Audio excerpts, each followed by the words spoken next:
Hi friends, welcome back to Rani's kitchen. నేను మీ రాణి. Friends, ఈరోజు recipe వచ్చేసి ఎగ్ సేమియా అండి. మనం నూడిల్స్ ప్యాకెట్ని తెచ్చుకుని పిల్లలకి చేసి పెడుతూ ఉంటాం కదా. నూడిల్స్ ప్యాకెట్తో పని లేకుండా ఇంట్లో ఉన్న సేమియాతోనే మనం చాలా ఈజీగా నూడిల్స్ కన్నా ఎక్కువ టేస్ట్తో ఈ ఎగ్ సేమియా అనేది చేసి పిల్లలకి సర్వ్ చేయొచ్చండి. చాలా చాలా టేస్టీ రెసిపీ. మీరు ఫస్ట్ నుంచి లాస్ట్ వరకు వీడియోని స్కిప్ చేయకుండా చూస్తే ఈ ప్రాసెస్ కానీ ఈ రెసిపీ కానీ మీకు కూడా చాలా బాగా నచ్చుతుందండి. 10 నిమిషాల్లో ఈ రెసిపీ అనేది కంప్లీట్ చేసి పిల్లలకి సర్వ్ చేయొచ్చు. పిల్లల కోసం చేసినా కూడా పెద్దవారమే ఎక్కువగా ఇష్టంగా తింటాము, అంత కమ్మగా అనిపిస్తుంది. ఒక్క కోడిగుడ్డుతో 1 కప్పు సేమియాతో చాలా సింపుల్గా చేసేసుకోవచ్చు. ఇంకా ప్రాసెస్లోకి వెళ్ళిపోదాం. ముందుగా ఏదైనా కప్పుతో కానీ బౌల్తో కానీ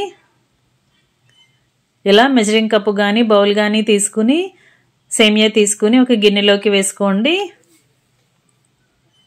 మరీ సన్నగా ఉన్న సేమియా కాకుండా ఇలా కొంచెం లావుగా ఉన్న సేమియాని తీసుకుంటే రెసిపీ అనేది చాలా టేస్టీగా వస్తుందండి.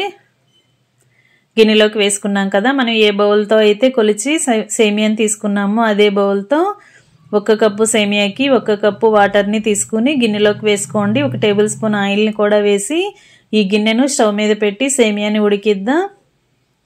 సేమియా అనేది మరీ మెత్తగా ముద్దలాగా ఉడికిపోకూడదండి. 70% వరకు ఉడికితే సరిపోతుంది.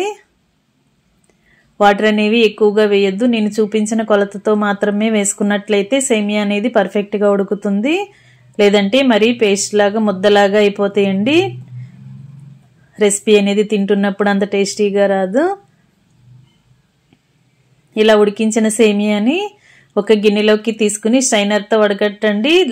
లోపల ఏమైనా ఎక్సెస్ వాటర్ అనేవి ఉంటే ఆ స్ట్రైనర్లోకి వచ్చేస్తాయి. ఈ విధంగా పల్చగా ఆరబెట్టుకుని ఒక గిన్నె పైన పెట్టుకోండి. ఇప్పుడు మిగిలిన ఇంగ్రీడియంట్స్ చూద్దాం. సన్నగా తరిగిన ఉల్లిపాయ ముక్కలు స్లైసెస్ లాగా పొడవుగా సన్నగా తరగండి. అలాగే సన్నగా చీలికలుగా కట్ చేసుకున్న పచ్చిమిర్చి ముక్కల్ని, సన్నగా పొడవుగా కట్ చేసుకున్న క్యాబేజ్ ముక్కల్ని తీసుకోండి. అలాగే సన్నగా కట్ చేసి పెట్టుకున్న కరివేపాకుని, కొత్తిమీరని కూడా తీసుకుని సన్న సన్న ముక్కలుగా కట్ చేసుకున్న క్యారెట్ని తీసుకుని అల్లం వెల్లుల్లి పేస్ట్ తీసుకోండి. మీకు నచ్చితే క్యాప్సికమ్ ముక్కల్ని, టమాటో ముక్కల్ని కూడా తీసుకోవచ్చండి. ఇప్పుడు కుకింగ్ స్టార్ట్ చేద్దాం. స్టవ్ ఆన్ చేసి కళాయి పెట్టుకోండి. 2 టేబుల్ స్పూన్లు ఆయిల్ వేసుకోండి. ఆయిల్ కాగిన తర్వాత ఒక ఎగ్ తీసుకుని అలా బ్రేక్ చేసి ఆయిల్లో వేసుకోండి. దీనిని గరిటెతో కలపండి. మరీ చిన్న చిన్న ముక్కలుగా కాకుండా మరీ పెద్ద ముక్కలుగా కాకుండా మీడియంగా కట్ చేసుకోండి. ఇలా గరిటెతో కలుపుకుంటూ ఎగ్ని ఉడికించినట్లయితే ఎగ్ అనేది కరెక్ట్గా ఉడుకుతుంది. అలాగే పీసెస్ అనేవి కరెక్ట్గా కట్ చేసుకోండి. నేను 1 ఎగ్ చూపించాను కదా, మీకు నచ్చితే 2-3 ఎగ్స్ అయినా వేసుకోవచ్చండి. రెసిపీకి టేస్ట్ అనేది చాలా చాలా బాగుంటుంది. ఇప్పుడు చిటికెడు సాల్ట్ వేసుకుని సాల్ట్ అంతా కూడా ఎగ్లో కలిసేంత వరకు బాగా కలుపుతూ ఉడికించండి. ఈ విధంగా ఉడుకుతుంది కదా. ఫ్లేమ్ని సిమ్లో పెట్టుకుని మాత్రమే చేయండి, లేదంటే ఎగ్ అంతా కూడా మాడిపోతూ ఉంటుంది. ఇప్పుడు చిటికెడు కారం కూడా వేసుకుని కారం ఉప్పు కూడా ఎగ్లో కలిసేంత వరకు 2 నిమిషాలు బాగా కలపండి. ముక్కలు అనేవి మరీ గట్టిగా ఫ్రై లాగా అయిపోకుండా కొంచెంగా ఫ్రై అయితే సరిపోతుంది. ఇలా ఉడికిన తర్వాత ఆయిల్ నుండి తీసేసి వేరొక ప్లేట్లోకి పెట్టేసుకోండి. ఈ ఎగ్ పీసెస్ అన్నీ కూడా వేరొక ప్లేట్లోకి పెట్టుకోండి.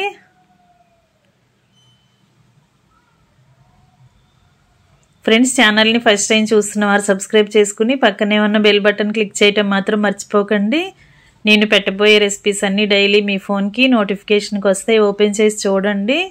నచ్చిన రెసిపీస్ని కుక్ చేసి పిల్లలకి సర్వ్ చేయండి. ఈజీ ప్రాసెస్తో టేస్టీ రెసిపీస్ని చూపిస్తాను. అన్నీ కూడా మీకు నచ్చేలా ఉంటాయండి. ఎగ్ పీసెస్ అన్నీ వేరొక ప్లేట్లోకి పెట్టుకున్నాం కదా. ఇప్పుడు 1 టేబుల్ స్పూన్ ఆయిల్ వేసుకుని మనం కట్ చేసి పెట్టుకున్న ఇంగ్రీడియంట్స్ అన్నీ యాడ్ చేద్దాం. ముందుగా ఉల్లిపాయ ముక్కల్ని వేసుకోండి. తర్వాత పచ్చిమిర్చి చీలికలను కూడా వేసుకోండి. అలాగే క్యారెట్ ముక్కల్ని కూడా వేసుకోండి. ఇప్పుడు క్యాబేజ్ తురుము కూడా వేసుకోండి. మీకు ఏవి అవైలబుల్గా ఉంటే ఆ వెజిటబుల్స్ని వేసుకుని టేస్టీగా చేసుకోవచ్చండి. వీటిలోకి కొంచెంగా సాల్ట్ వేసుకుని సాల్ట్ అంతా కూడా ముక్కల్లో కలిసేలా గరిటెతో కలుపుకుంటూ ముక్కల్ని మగ్గించండి. మరి ఈ వెజిటబుల్స్ అనేవి మరీ ఎక్కువగా కర్రీలోకి ఉడకాల్సిన విధంగా ఉడకక్కర్లేదండి, లైట్గా మగ్గితే సరిపోతుంది. కొంచెంగా కరివేపాకు కూడా వేసుకుని మొత్తం అన్నీ బాగా కలుపుకుంటూ మగ్గించండి. మనం సాల్ట్ వేసాం కదా, అన్నీ కూడా చాలా త్వరగానే ఇవి మగ్గిపోతాయి. ఫ్లేమ్ సిమ్లో పెట్టుకుని లైట్గా ఫ్రై చేసుకోండి. ఈ విధంగా ఫ్రై అయినాయి కదా, ఇప్పుడు 1 టీ స్పూన్ అల్లం వెల్లుల్లి పేస్ట్ వేసుకోండి. అల్లం వెల్లుల్లి అంతా ముక్కలకి పట్టేలా బాగా కలుపుకుంటూ పచ్చివాసన పోయేంత వరకు బాగా ఫ్రై చేసుకోండి.